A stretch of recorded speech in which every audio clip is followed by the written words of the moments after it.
Hey, Jenni. Hey, Michael. How are you? I am good. I am really good today, actually. Yeah? Why? What happened? Okay, so I want to start today with a story. Is that okay? Yes, please. I love when you start with a story. Okay, good. So, I want you to imagine something. I'm listening. There is a woman. She has been studying English for 6 years. 6 years? Wow, that is a long time. Right. 6 whole years. She watches American movies. She reads English books.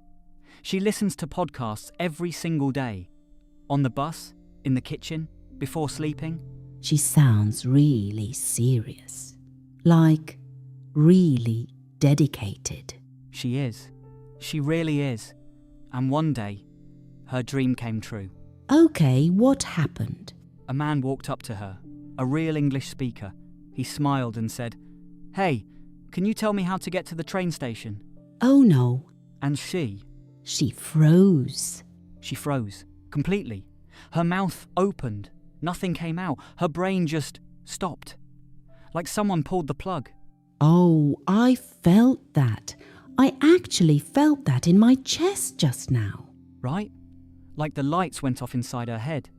She knew the words. She knew them. Train station. Go straight. Turn left. She had said these exact words 100 times. Alone.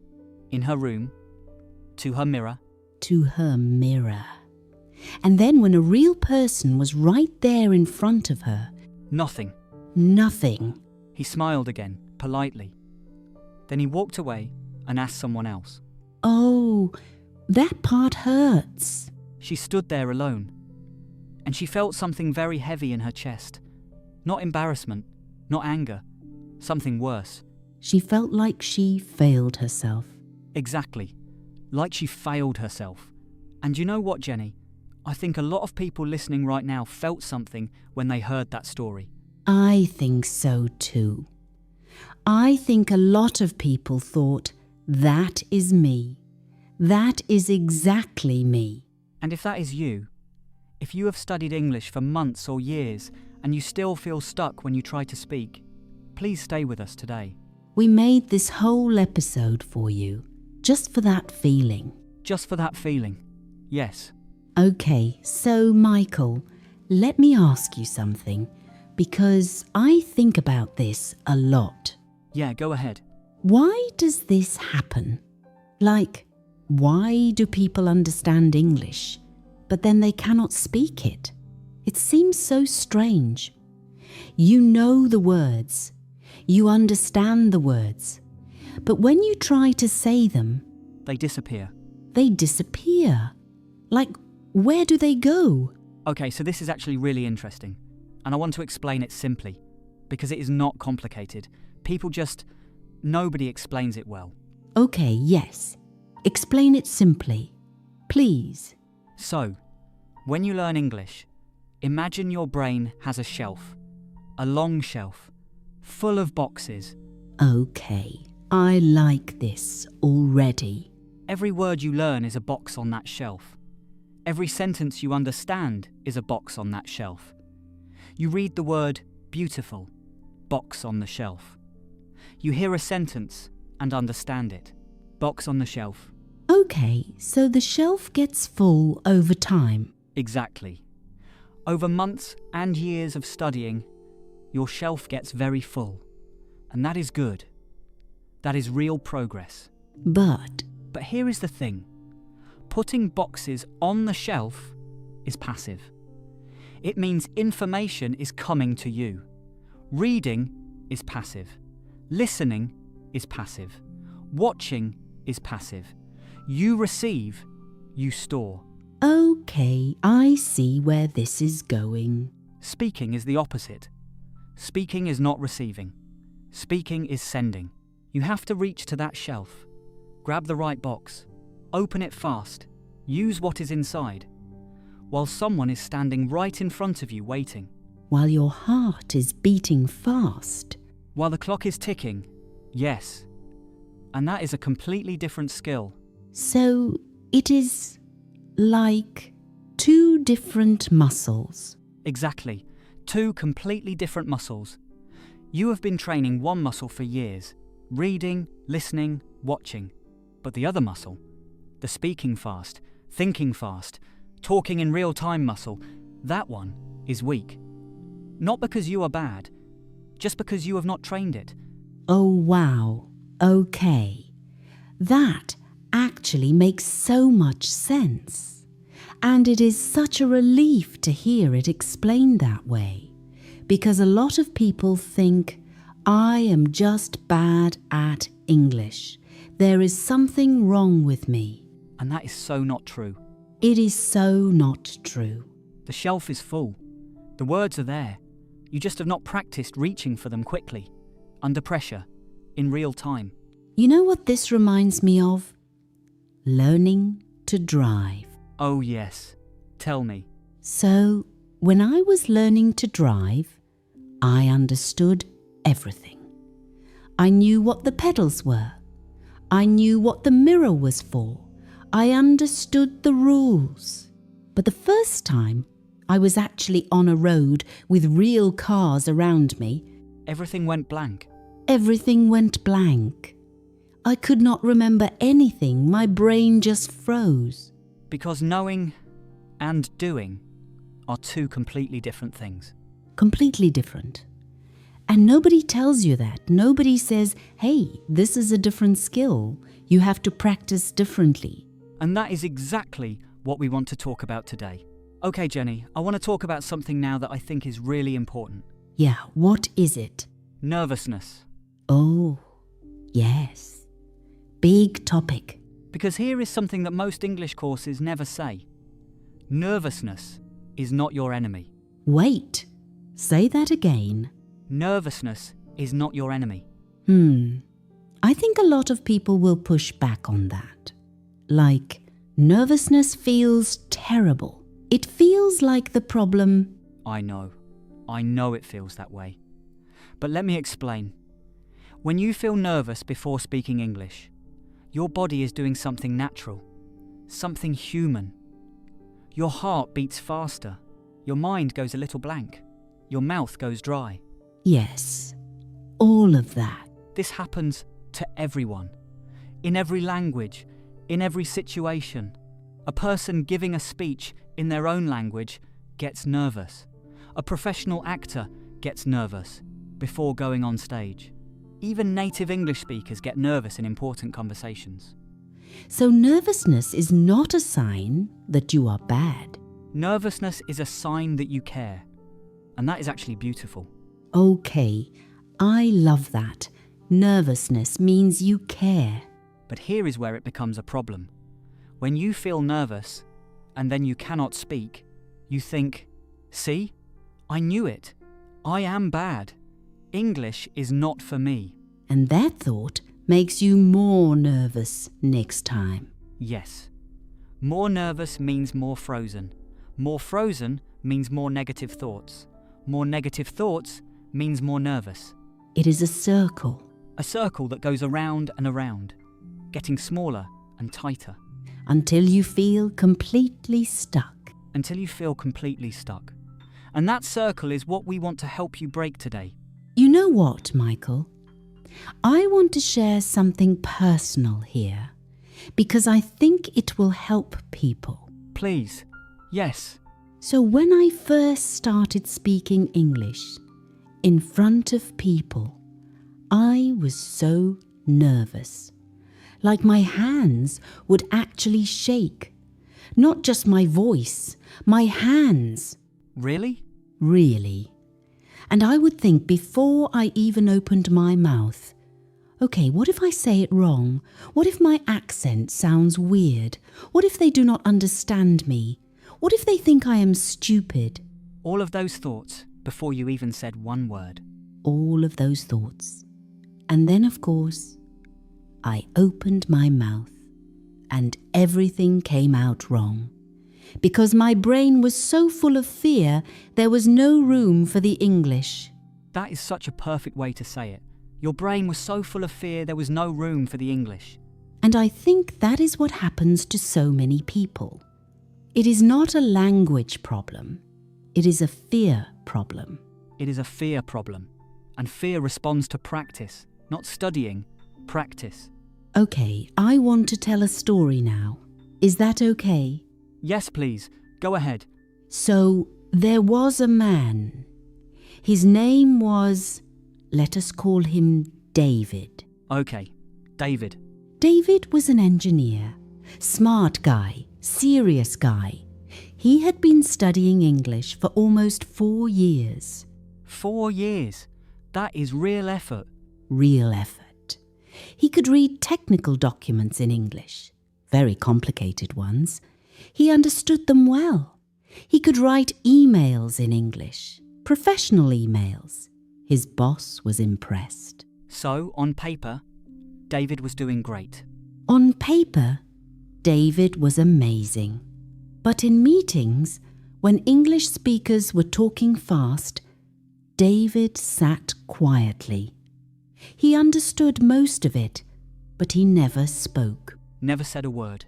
After the meeting, his colleagues would talk in English, laughing, sharing ideas, and David would just smile, nod, but say nothing.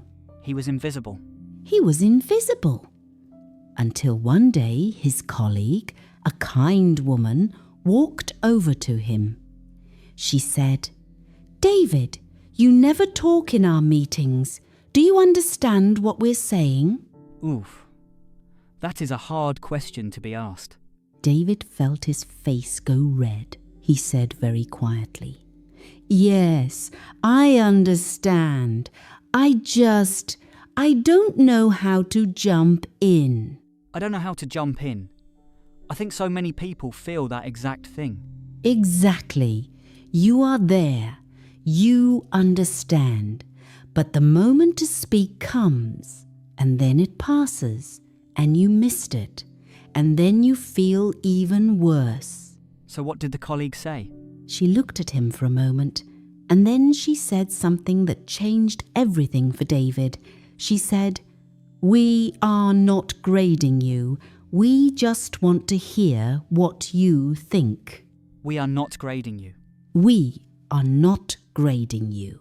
And Michael, David told me later that those words stayed with him for years because his whole life, English felt like a test. Every time he opened his mouth, he felt like there were red pens waiting. Wrong grammar, red mark, wrong pronunciation, red mark, slow speech, red mark. So he said nothing, because saying nothing felt safer than being marked wrong. Exactly. And I think that is so many people, that fear of being marked wrong, of being judged, of being seen as less intelligent because of a grammar mistake. And that fear is often worse than the actual reality, because in real life, people are not sitting there with red pens. They just want to connect. They just want to understand you. They just want to understand you. Yes. Okay, so Jenni, let us talk about mistakes, because I think this is the big one. The fear of mistakes. Yes. Huge. So many people are waiting for perfection. They think, when my English is perfect, then I will speak. When I have the right word, then I will answer. When my grammar is correct, then I will try. But that day never comes. That day never comes.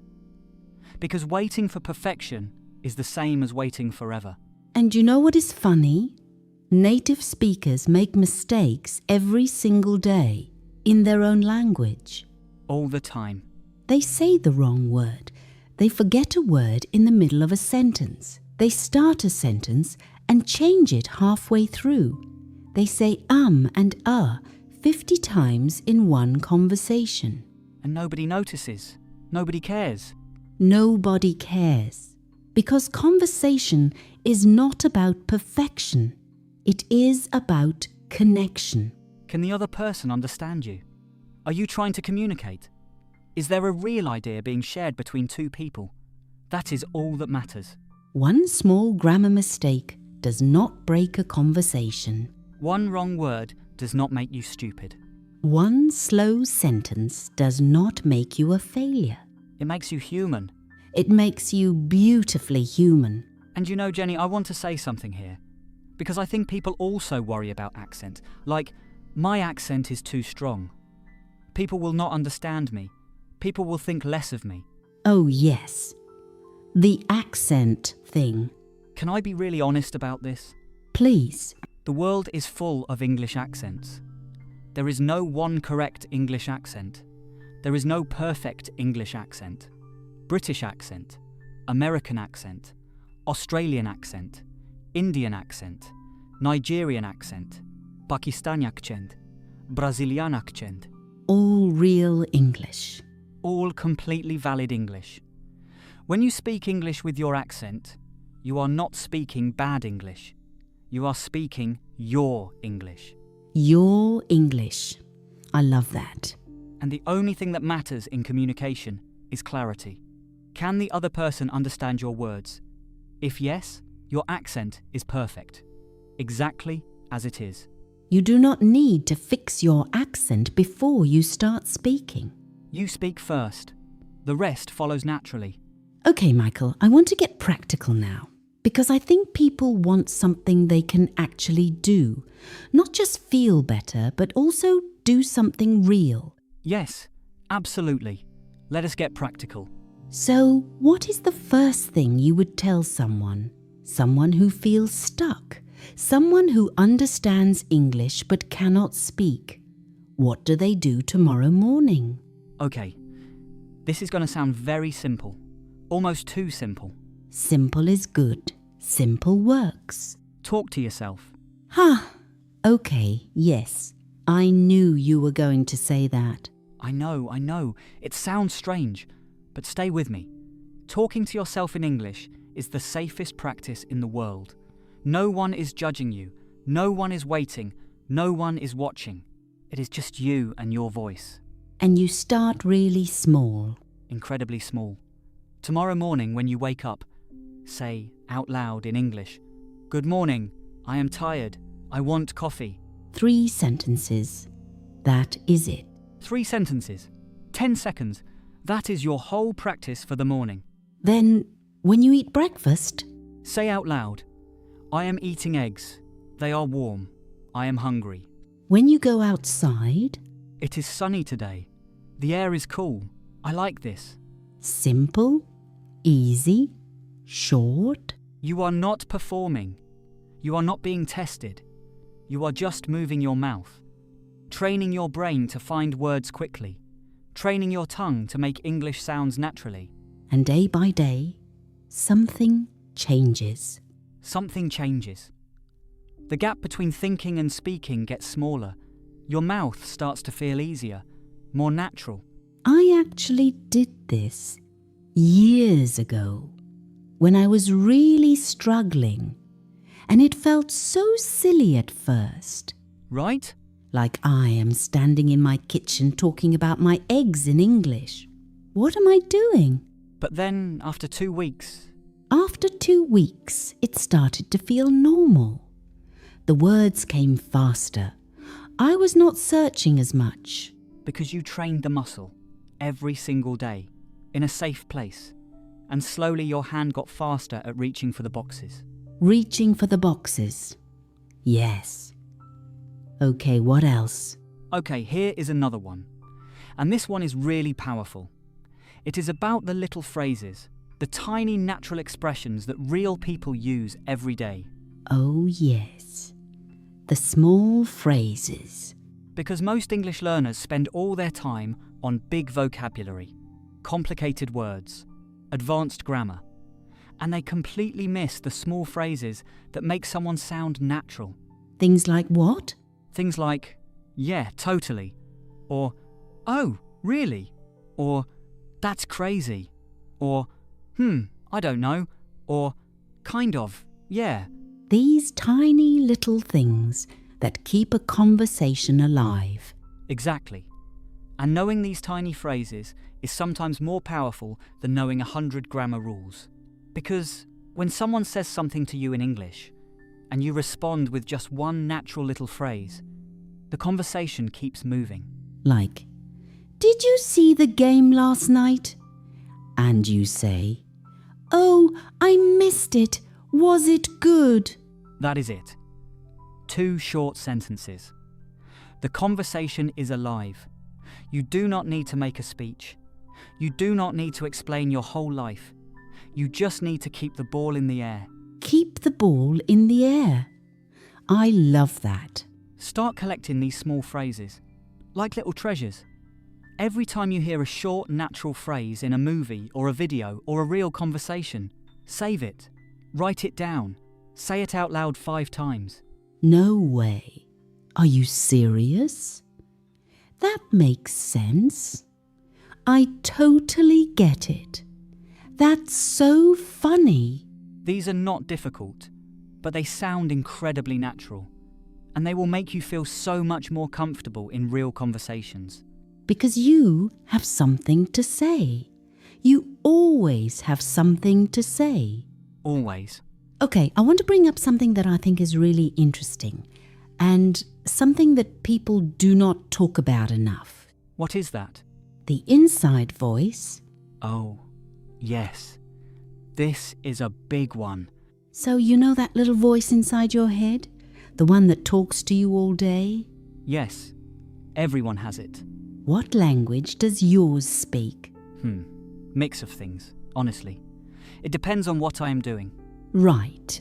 And for most English learners, the inside voice speaks their first language, their mother tongue, and that is completely natural. That is how the brain works. But here is the interesting thing. When they try to speak English, what do? They think in their language. Then they translate. Then they speak. Think, translate, speak. Think, translate, speak. And that process takes time. And in a real fast conversation, you do not have that time. You do not have that time. So the words come too slow. The translation is not finished. The moment passes, and you feel frozen again. But what if you slowly, gently, started moving your inside voice toward English? Not forcing it, not all at once, just inviting it gently.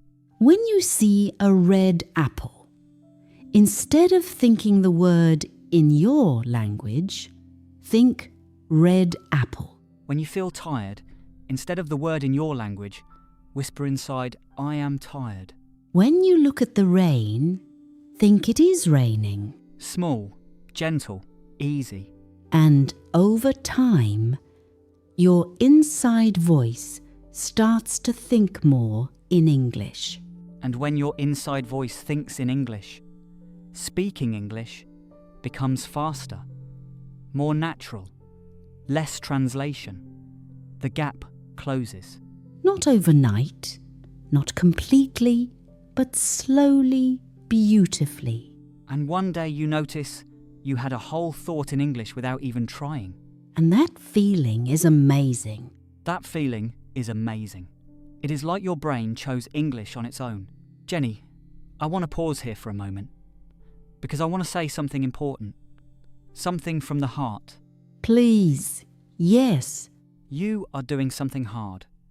Learning a language as an adult is genuinely, truly hard. It really is. And I think people forget that. Or they feel like they should not find it hard, like something is wrong with them if they struggle. When children learn their first language, they have years and years of full immersion. They hear thousands of words every single day. They make mistakes, and nobody judges them. They babble and stumble and fall and get back up, and nobody says, you used the wrong grammar today. Nobody grades them. Nobody grades them, but you are learning as an adult, with a busy life, with responsibilities, with a brain that is already full of another language, with the fear of being judged. And you are still trying. You are still trying. And that is not weakness. That is one of the most courageous things a person can do. I completely agree with that. Like every time you open your mouth and try to say something in English, even if it comes out wrong, even if you stumble, you are being brave. You are brave. And bravery gets better with practice. You know what I think a lot of people also struggle with? Comparing themselves to others. Oh, the comparison thing. Yes, very big. You know someone, maybe a friend, maybe a colleague, and they seem to speak English so easily, so naturally, so confidently, and you think, why is it easy for them?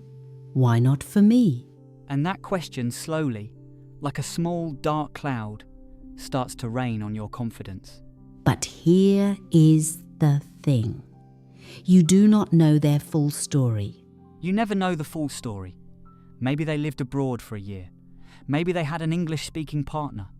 Maybe they have been making embarrassing mistakes for 5 years that you never saw. Maybe they still feel less confident than they look. People almost never show you their struggle. They show you their highlight moments. You see their smooth English conversation. You do not see the 100 times they froze, the 100 times they got it wrong, the 100 times they wanted to quit. You are comparing your inside story to their outside performance. And that is never fair to yourself. Your journey is your journey. Your pace is your pace. And slow progress made consistently is still progress. Every single day that you try, you are ahead of where you were yesterday. That is enough. That is more than enough. Okay, Michael. What about that specific moment, the freeze moment, the moment when someone asks you something in English and your mind just goes blank? What do you do in that exact moment? Okay, great question. Because that is the most painful one. It is the worst. So first, you need to understand what is happening physically. When you feel pressure or anxiety, your brain goes into a kind of emergency mode. It stops doing complex work. It focuses on the threat.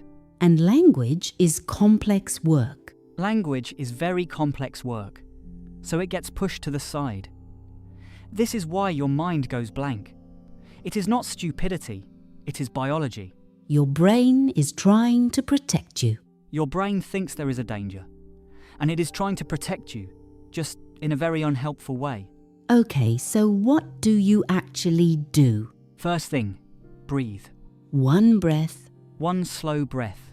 In through the nose, out through the mouth. That breath tells your brain, there is no emergency here. Relax, we are safe. And your brain starts to come back online. Okay. Second thing? Buy yourself time.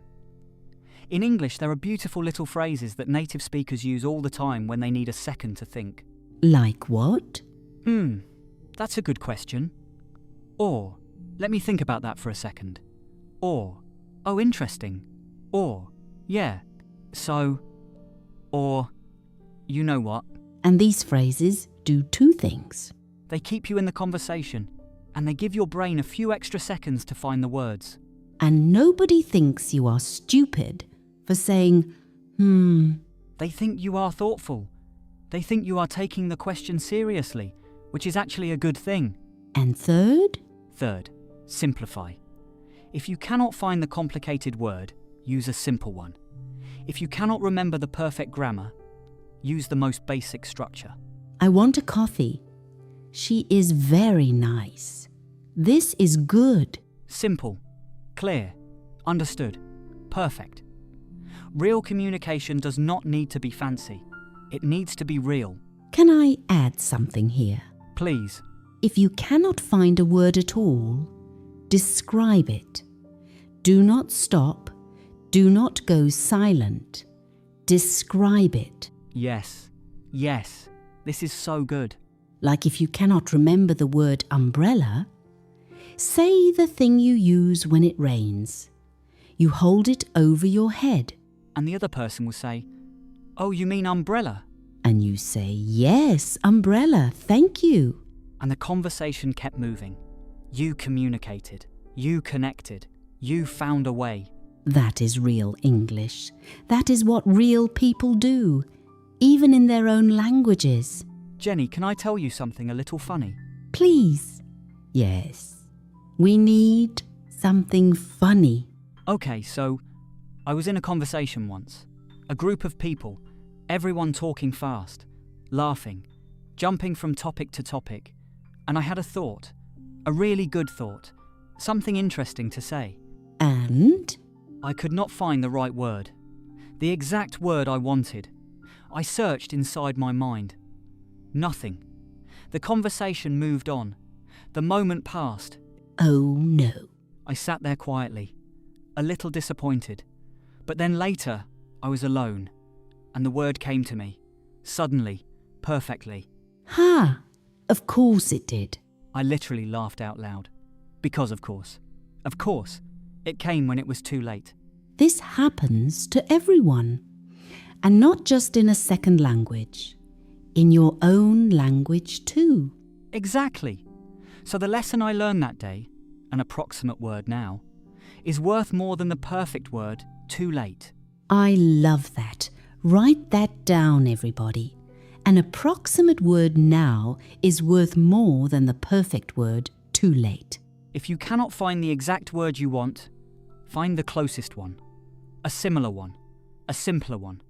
Keep talking. Keep going. Do not let silence win. Do not let silence win. Okay, I want to talk about something practical again. Because I think people learn a lot from doing things, not just hearing things. Absolutely. What have you got? So here is something I want everyone to try this week. Something very different from normal studying. Okay, I'm listening. Watch a short video in English. Something you enjoy. A funny clip, a short talk, a scene from a show. But after you watch it, pause. And then?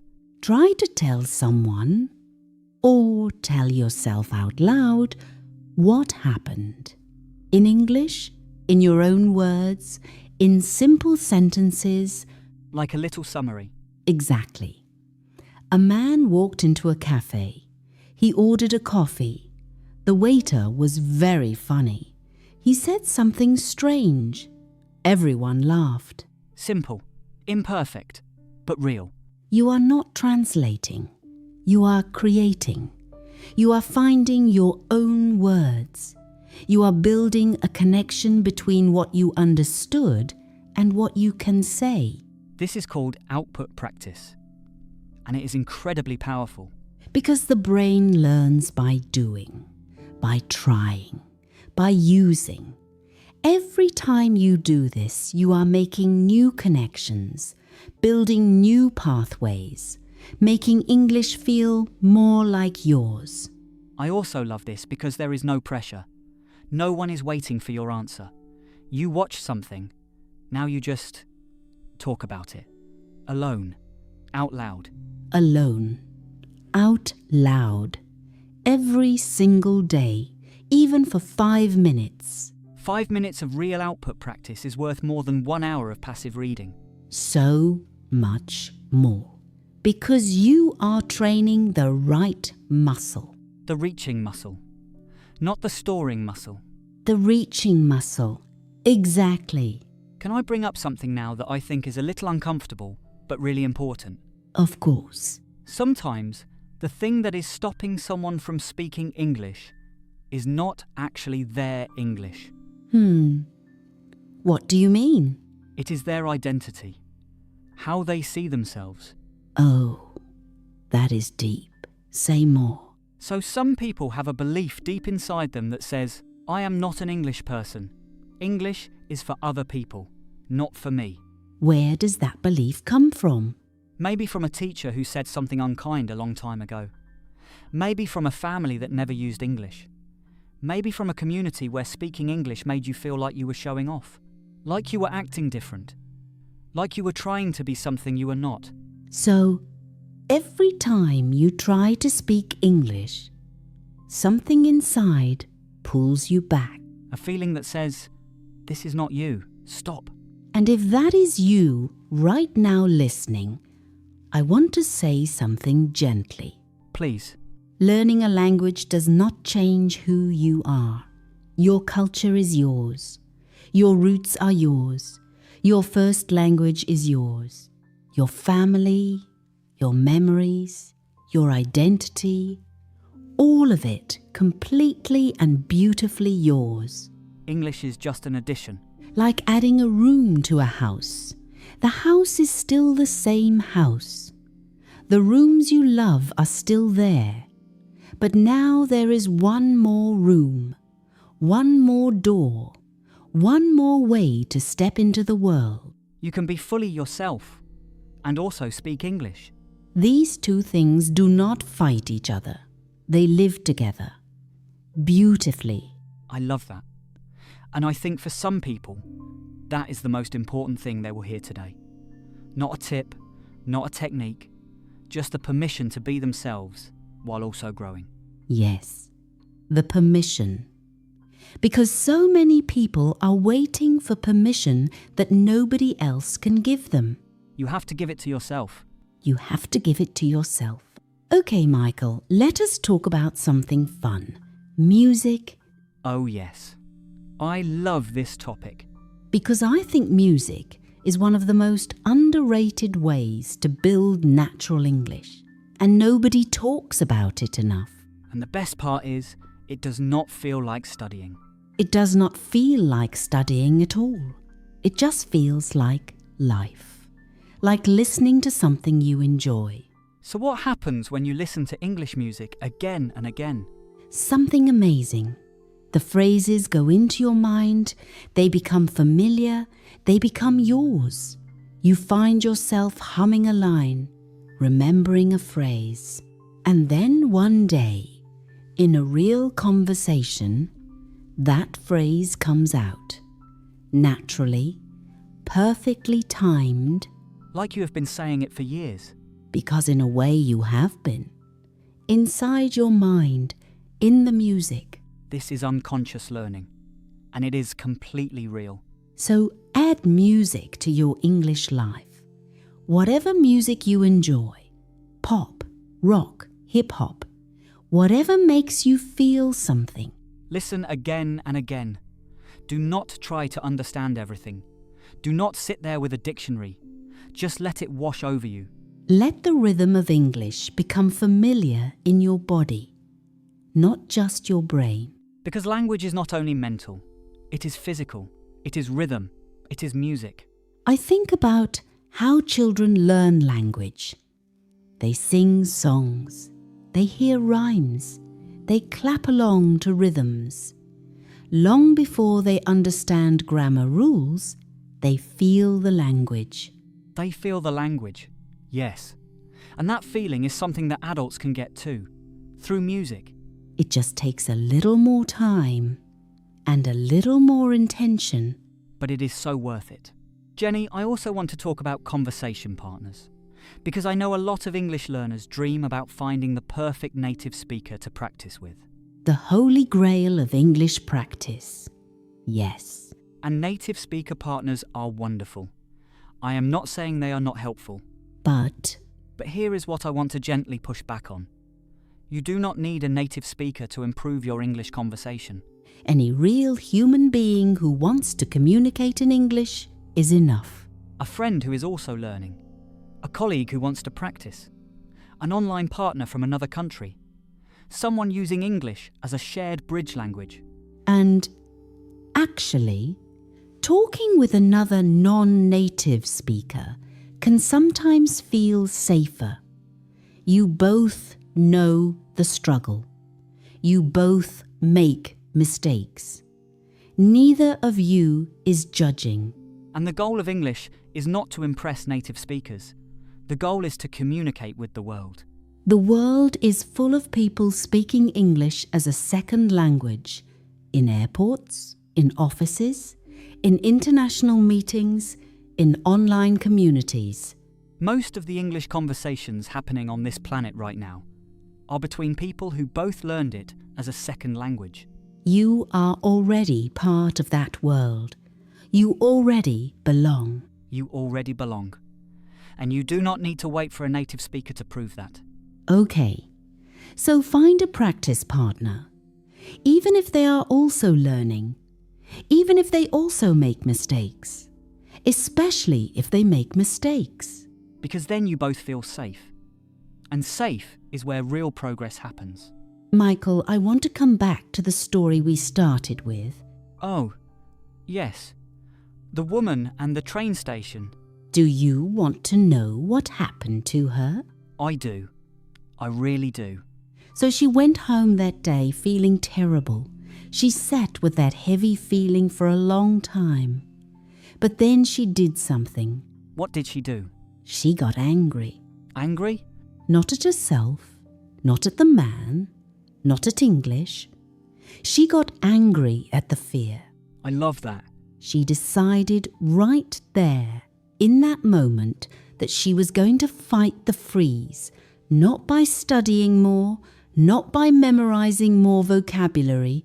By speaking. By speaking. Every day, in small ways, in safe places. She started talking to herself every morning. Simple thoughts, easy sentences. I am tired today. I slept badly. The coffee helped. The coffee helps. Yes. Very relatable. She started watching a short video every night and then telling herself what happened. She started sending small voice messages to herself in English, just recording her voice, listening back, laughing at mistakes, trying again. She made the practice part of her life, not a separate thing, just woven in. And 6 months later, something happened. A different person stopped her on the street. Oh, here we go. Excuse me, can you tell me how to get to the library? And? And she smiled. And she said, yes, of course. Go straight down this road. Turn right at the big building. The library's on the left. You will see it easily. She answered. Just like that. Just like that. And the person said, thank you so much, and walked away. And she stood there. She stood there, but this time, no heavy feeling, no shame, no frozen moment. Something warm. Something warm in her chest, something like pride, something like freedom. That is the feeling. Right there. That is what we want for every single person listening to us today. That feeling is waiting for you too. It really is. Not someday far away, not after some magical course or perfect method. After small steps, real steps, daily steps. You already have so much English inside you. You have been collecting words for months, maybe years. The shelf is full.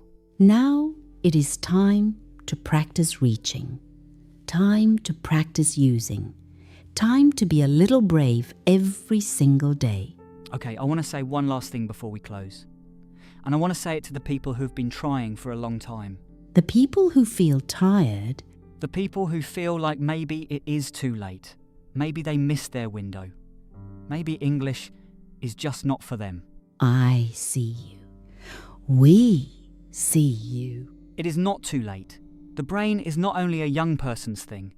Adults learn differently than children, but we learn deeply. We understand context. We have motivation. We have purpose. A child learns language because they must, because the world requires it. You learn language because you chose to. That choice is powerful. That intention is fuel.